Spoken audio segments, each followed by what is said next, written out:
Perampok ini, tetapi hanya mencuri pakaian dalam wanita, tanpa melukai orang lain. Dia mengambilnya untuk dikenakan oleh istrinya. Istrinya sangat puas. Hanya dengan itu, dia baru setuju untuk tidur bersamanya pada malam hari. Ternyata sang istri dulunya anak orang kaya di kota besar. Suatu hari ketika melewati kaki gunung, secara kebetulan bertemu seorang bandit. Sekali lihat bandit itu jatuh cinta padanya. "Sekarang kamu adalah istriku." Gadis itu tidak memiliki perlawanan sama sekali. Minta saja bandit untuk membawanya ke atas gunung. Jika tidak akan setuju untuk menjadi istrinya. Bandit itu melakukan apa yang dia katakan. Tapi jalan menuju gunung itu berkelok-kelok dan terjal, membuatnya cepat lelah. Dia berpikir untuk membiarkan gadis itu turun untuk pergi dengan kakinya sendiri. Tapi gadis itu berkata, Tidak bisa seperti itu. Bagaimana kamu bisa menjadi pria kehidupanku?" Bandit baru saja mendengar itu, langsung penuh energi lagi. Dia menggertakkan giginya dan meningkatkan kecepatannya. Tak lama kemudian mereka berdua melewati sebuah taman yang penuh dengan bunga sakura. Tapi bandit itu lebih suka melewati jalan pegunungan daripada melewati hutan. Gadis itu yang sangat mencurigakan. Tanyakan mengapa tidak mengambil jalan lurus di bawah. Bandit itu menjelaskan bahwa hutan bunga sakura itu indah sekaligus menakutkan. Orang-orang yang berjalan di bawah semuanya akan menjadi gila. Tidak tahu berapa lamanya, bandit itu juga pulang dengan kelelahan. Tapi tak terduga, dia benar-benar memiliki 7 istri secantik bunga. Gadis itu melihat sekeliling. Dia memerintahkan bandit untuk membunuh mereka semua. Jika tidak, dia tidak akan menjadi istrinya. Setelah berpikir sejenak, bandit itu menghunus pedangnya dan bergegas menuju 7 istri itu. Dengan sangat cepat dia telah membunuh 6 istrinya. Ketika dia hendak membunuh istri ketujuhnya, gadis itu menyuruhnya berhenti. Dia mengatakan untuk menjaga 1 orang untuk menjadi pelayannya. Malam harinya bandit itu mendapatkan gadis yang diinginkannya. Istri kecil di sebelahnya hanya bisa pura-pura tidak melihat. Untuk membuat istri baru hidup bahagia setiap hari, bandit itu memburu dengan keras. Namun makanan yang dibawanya kembali dikritik oleh istrinya. "Kau memberi aku makanan milik babi, kan?" Bandit itu tidak mengerti apapun yang dia pikirkan. Dia biasanya hanya bisa makan makanan enak sebulan sekali. Tetapi sang istri mengatakan dia tidak tahan. Tidak hanya rasanya yang tidak enak, tetapi memakannya juga menjadi masalah. Gadis itu membenci hidupnya di pegunungan.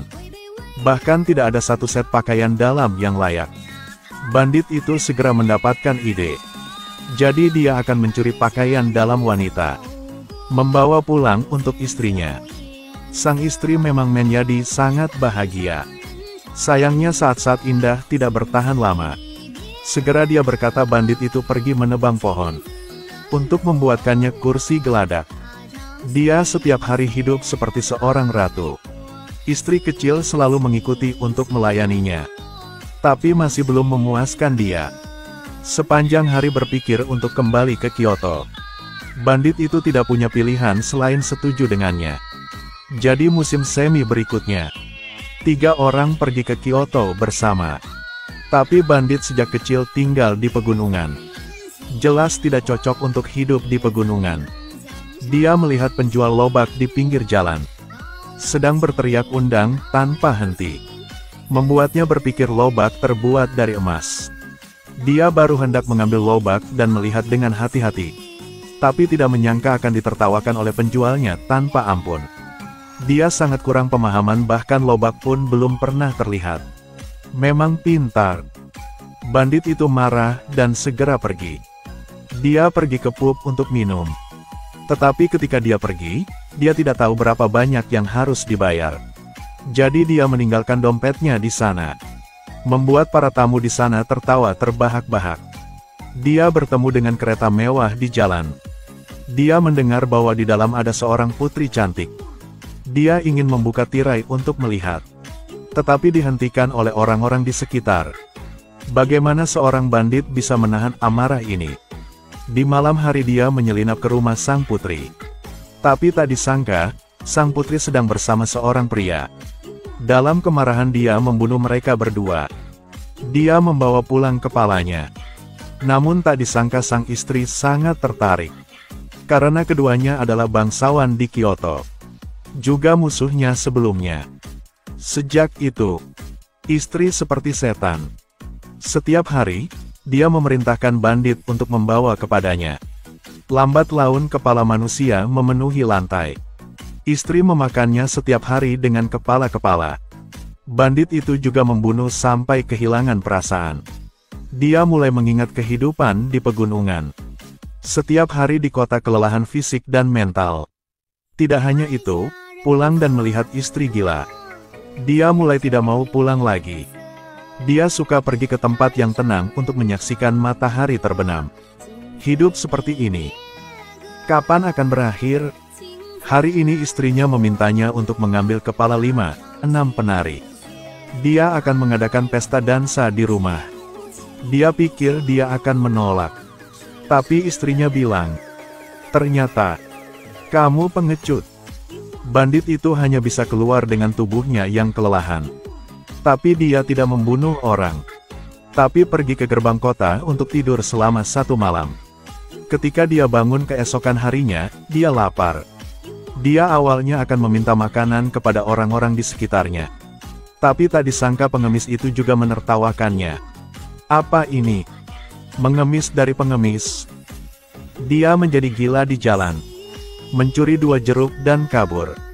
Tetapi tidak menyangka, pada akhirnya akan ditangkap oleh petugas. Setelah masuk penjara, petugas itu datang untuk menyiksanya alih-alih menginterogasinya. Mereka bertanya apakah dia tahu tentang setan pemenggalan baru-baru ini. Bandit itu mengakui bahwa dialah orang itu. Tetapi dia tidak menyangka ini akan menarik orang-orang di sekitarnya. Tidak ada yang percaya padanya. Karena si pembunuh memenggal kepala sangat angkuh. Bagaimana bisa adalah pencuri tanpa makanan? Bandit itu dikirim ke penjara begitu saja karena mencuri. Bunga sakura jatuh dari jendela. Dia menyesal mengapa pergi ke ibu kota kerajaan. Mungkin dia tidak akan pernah kembali ke gunung lagi. Tapi sekarang, tiba-tiba bergegas memberinya 1 set pakaian. Pakailah jika kamu tidak ingin mati. Keesokan harinya bandit dan 1 orang datang ke rumah pemiliknya. Dan ingin mengambil semua barang di rumah. Mengatakan bahwa tuan tanah ini telah menyelundupkan 2 singa emas kembali dari Cina. Tanpa memberitahu raja. Jadi langsung ke rumah itu untuk mencari. Bandit itu pun mengambil kesempatan ini kabur. Melihat suami yang belum kembali selama beberapa hari. Sang istri akhirnya tersenyum. "Kamu udah pergi kemana? Kenapa kau tinggalkan aku sendirian selama seminggu?" Dia meminta maaf kepada bandit itu. Dia seharusnya tidak menginginkan kepala dari 5 penari itu. Dan mohon ampunannya. Dia tidak mengatakan apa-apa. Hanya saja kali ini dia memutuskan. Toh dia kembali ke gunung. Dia awalnya mengira istrinya akan menolak, tetapi tanpa diduga. Hidup bersama untuk waktu yang lama. Dia tidak bisa menjauh dari bandit itu. Bahkan tanpa kepala. Tidak tinggal di Kyoto yang ramai. Pun tak apa-apa. Hanya saja tinggal bersama suaminya saja. Keesokan harinya mereka meninggalkan istri kecil mereka di rumah untuk menjaga rumah. Mereka berdua memulai perjalanan mereka kembali ke gunung. Saat melewati sungai kecil, sang istri berseru bahwa sinar matahari itu indah. Seperti hari pertama mereka bertemu. Bandit itu juga ingat hari itu. Hari itu adalah hari paling bahagia baginya. Karena dia bertemu dengan wanita tercantik di dunia. Sang istri menyarankan apakah akan menggendongnya sama seperti hari pertama. Bandit itu dengan senang hati setuju. Keduanya terus berjalan begitu saja. Melewati jalan yang pernah dilalui. Tapi kali ini, dia ingin membawa istrinya kembali ke bawah pohon sakura. Dia percaya bahwa istrinya cantik dan lembut. Apapun yang terjadi.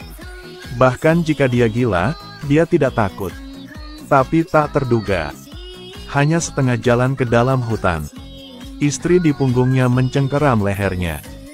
Bandit itu mengangkat kepalanya untuk melihat. Sang istri berubah menjadi wanita tua.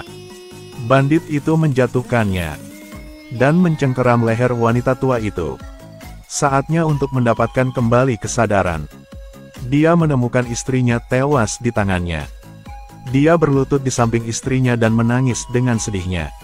Kelopak bunga sakura yang berguguran dengan cepat mengubur tubuh sang istri itu. Akhirnya menghilang. Film berakhir di sini. Hal-hal yang terlalu indah juga membuat orang gila. Bunga sakura juga. Sang istri juga. Dalam film ini, bunga sakura melambangkan kematian. Itu indah tapi menakutkan. Sangat mirip dengan gambar pemeran utama wanita. Dia lahir di Kyoto dengan keinginan duniawi. Keinginannya tidak pernah cukup. Akhirnya, ada hari-hari ketika dia tidak bisa tahan lagi. Dari gunung ke kota. Akhirnya kembali ke gunung.